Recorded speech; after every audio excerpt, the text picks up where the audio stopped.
আসসালামু আলাইকুম। তো আজকের ভিডিও হলো যে একটা ডোর সুইচ নিয়ে, গোদরেজের ডোর সুইচ নিয়ে। তো এটা একটা নষ্ট সুইচ আছে, খারাপ। তো এটা কি কারণে খারাপ হয়েছে বা কিসের জন্য খারাপ হয় সেটার আলোচনা হবে আজ, বা এটা আপনাদের দেখাবো প্র্যাকটিক্যাল ভাবে খুলে। তো সুইচটা সর্বপ্রথম আমরা খুলে নেব।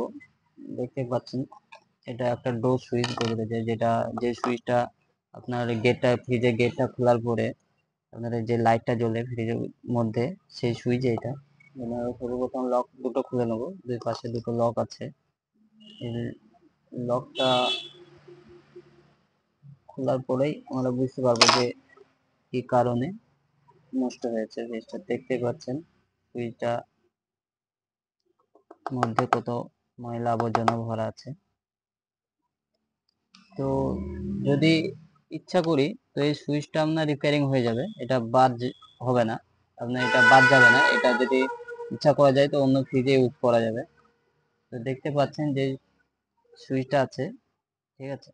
এটা আপনার কি হয়, যখন আমরা গেটটা লাগাই না, ফ্রিজের মধ্যে যখন গেটটা লাগিয়ে দিই, তখন কি হয়, এই নবটা থাকে দেখুন আপনার। যখন আমরা ফ্রিজের মধ্যে গেটটা লাগাই তখন কি হয়, এই সুইচটা আপনার, এই সুইচটার কাজ হলো এই স্প্রিংটাকে দাব দেওয়া। তাহলে কি হয়, দাব দিলে আপনার নিচে নেমে যাবে, কানেকশনটা আউট হয়ে যাবে। যেমনি আমরা ডোরটা খুলি তেমনি কি হয়, স্প্রিংটা উঠে যায়। উঠে যাওয়ার কারণে সুইচটা অন হয়ে যায়, দুই সাইডে শর্ট হওয়ার কারণে আমাদের লাইটটা জ্বলে। তো এইভাবে সিস্টেম। তো দেখতে পাচ্ছেন আপনাদের ময়লার জন্য এটা,